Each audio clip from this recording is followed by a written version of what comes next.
El capitalismo se ha convertido en la norma incuestionable de nuestra realidad. No importa cuántas crisis enfrente, cuánta desigualdad genere o cuántas personas queden al margen del sistema, sigue siendo defendido con pasión, a veces incluso por aquellos que menos se benefician de él, aunque se les muestren las más irrefutables cifras y estadísticas de desigualdad.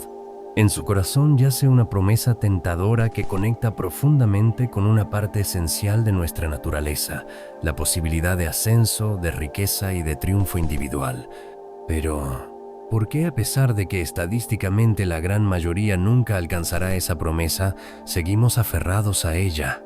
Para entenderlo, debemos viajar en el tiempo, a una Francia que comenzaba a experimentar los efectos del capitalismo en su versión más temprana y que nos deja una lección atemporal sobre cómo funciona realmente el sistema.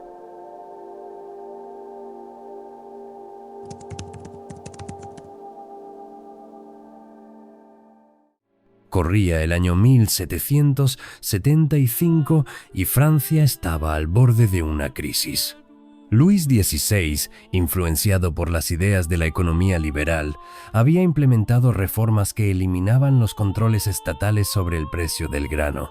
Estas reformas fueron en gran parte impulsadas por Anne-Robert Jacques Turgot, ministro de Finanzas de Luis XVI, quien, inspirado por la teoría fisiócrata, abogaba por la liberalización del mercado de grano, creyendo que el libre comercio y la competencia traerían prosperidad.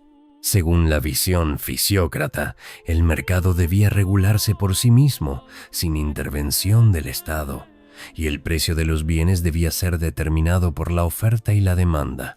En teoría, esta liberalización permitiría que el mercado funcionara con mayor eficiencia, asegurando un suministro constante de pan a precios justos, pero la realidad fue otra. Los grandes comerciantes vieron la oportunidad y comenzaron a especular con el trigo, acumulándolo para venderlo a precios exorbitantes. La población, que dependía del pan para sobrevivir, se enfrentó a un hambre desesperada. Estallaron revueltas en todo el país, con multitudes asaltando panaderías y almacenes en busca de alimento. La represión no se hizo esperar, y las tensiones sociales llegaron a su punto máximo. Lo que Turgot y Luis XVI no habían anticipado era el impacto social de su decisión.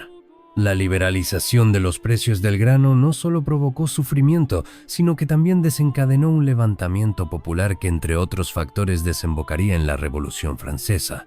Irónicamente, la idea fisiócrata de liberar los precios, que en teoría debía fomentar el bienestar, llevó a la caída de la monarquía.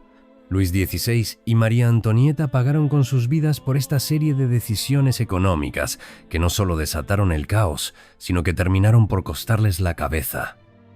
La Guerra de las Harinas, aunque parecía una revuelta aislada por el precio del pan, fue solo el principio de una serie de eventos que llevarían a la transformación radical de Francia.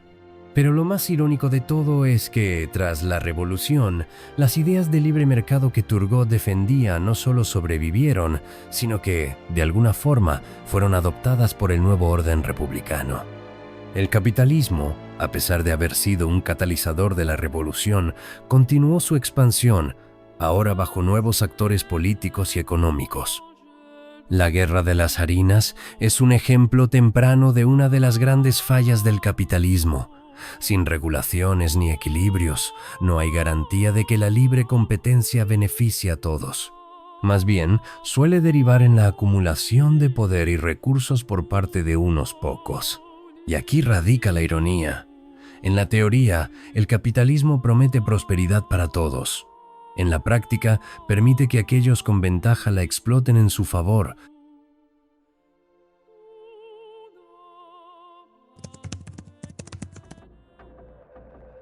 La idea de que la búsqueda del beneficio individual resulta en el bienestar colectivo ha sido objeto de debate por siglos. Uno de los primeros en tratar de domesticar esta premisa fue John Stuart Mill. Mill, un reformista del capitalismo, reconoció sus virtudes pero también sus defectos. Su preocupación radicaba en que, sin regulaciones ni políticas de justicia social, el mercado podría volverse una herramienta de explotación. Propuso reformas como la educación universal y el derecho al voto para evitar que el capitalismo degenerara en una tiranía económica. Sin embargo, a pesar de la influencia de Mill, las oligarquías se las han arreglado para adaptarse y avanzar dentro del sistema. El capitalismo no solo sobrevivió a sus propuestas de reforma, sino que logró crear nuevas formas de concentración del poder económico, como la globalización y la financiarización. En lugar de ser una estructura económica que beneficiara a todos, el sistema fue capaz de incorporar las demandas de las élites, adaptándose a sus necesidades y consolidando su dominio. A través de mecanismos como el lobby, la evasión fiscal y el control de los medios, las oligarquías lograron que las reformas propuestas por pensadores como Mill fueran diluidas o ignoradas, perpetuando las disparidades. Por otro lado, las ideas de Karl Marx, a pesar de los grandes esfuerzos de propaganda antimarxista y banalización, nunca han desaparecido del debate. El interés de las élites por desvirtuarlas no ha podido evitar que la conciencia sobre la explotación y la acumulación de capital sean una amenaza latente para el capitalismo. Aunque la revolución que Marx predecía nunca ocurrió como él la imaginó, su crítica al sistema se mantiene tan vigente como en sus días, especialmente en un momento en que las desigualdades y las tensiones sociales son tan evidentes. Nadie puede negar que los fundamentos de la teoría marxista coinciden con la realidad. Las luchas de clase, la concentración de poder y riqueza, la alienación del trabajador son fenómenos palpables en el sistema actual.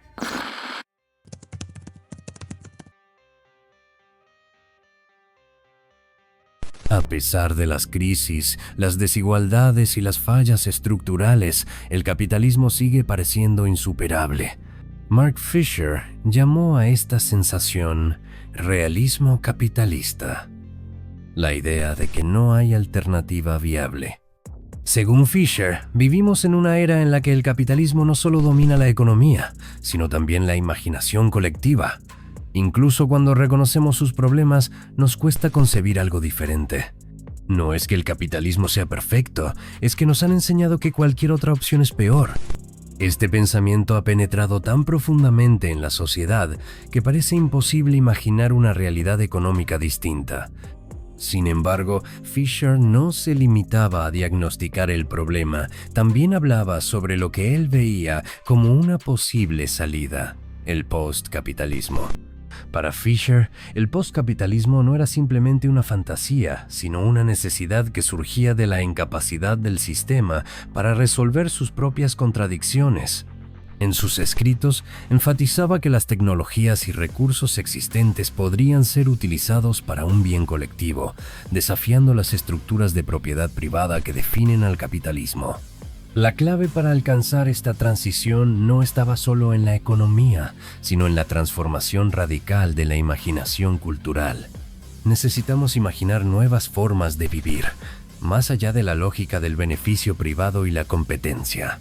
Esta propuesta de un postcapitalismo no es un retorno al pasado, sino la posibilidad de reconfigurar nuestras relaciones económicas y sociales.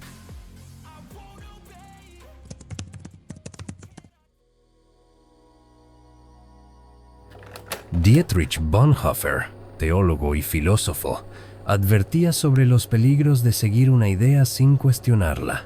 En su concepto de estupidez colectiva, explicaba que cuando las personas aceptan sin crítica una estructura de poder o una ideología, pueden convertirse en cómplices de su propia opresión. Bonhoeffer, quien vivió la época del nazismo, experimentó de primera mano los efectos devastadores de la obediencia ciega a una ideología. Como opositor al régimen de Hitler, vivió una lucha constante contra la opresión del pensamiento único. Su experiencia personal lo llevó a reflexionar sobre la naturaleza de las ideologías autoritarias, mostrando cómo el conformismo y la sumisión a una estructura de poder pueden llevar a la sociedad a la catástrofe. En sus escritos denunciaba cómo la sumisión a las ideologías, incluso las más destructivas, puede ser percibida como una forma de seguridad para quienes temen al cambio y a la incertidumbre. El capitalismo, al venderse como la única opción viable, ha logrado que muchos lo defiendan a ultranza, incluso en contra de sus propios intereses. A lo largo de la historia, han existido momentos en los que las personas no solo han sufrido las consecuencias del sistema, sino que también han intentado resistirse a él. La Guerra de las Harinas es un ejemplo de cómo, cuando el mercado se impone sin restricciones, las poblaciones más vulnerables se ven obligadas a rebelarse para sobrevivir. Sin embargo, hoy en día muchas personas justifican las injusticias del sistema porque creen en una posibilidad que, para la mayoría, nunca se materializará. Bonhoeffer nos invita a cuestionar esta sumisión ciega, a pensar críticamente sobre las estructuras de poder que aceptamos sin cuestionar, y a desafiar la lógica que nos ha sido impuesta.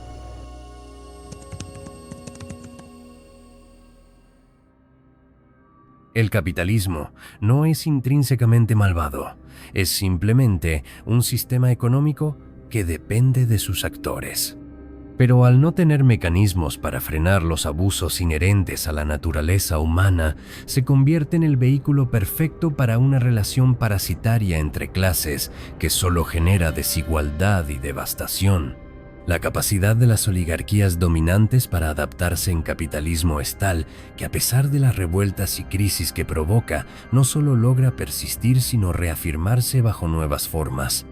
Este es el reflejo de un sistema que ha aprendido a sobrevivir incluso a través de las contradicciones y los cambios que genera. De la misma forma que un parásito necesita de un huésped para obtener sus nutrientes, las oligarquías necesitan al capitalismo para obtener el 64% de la riqueza, siendo apenas el 1% de la población. Y mientras sigan existiendo personas evadiendo esa realidad con la esperanza de obtener el favor del sistema, estaremos entretenidos en debates fútiles, sin posibilidad de avanzar realmente hacia reformas de sentido común como las que propuso Mill, ni cambios más profundos como los que planteó Marx. No se trata de si el capitalismo es bueno o malo, o si el socialismo es mejor o peor. El verdadero problema aquí es que pareciera que estamos ignorando cómo terminan las relaciones entre parásitos y huéspedes.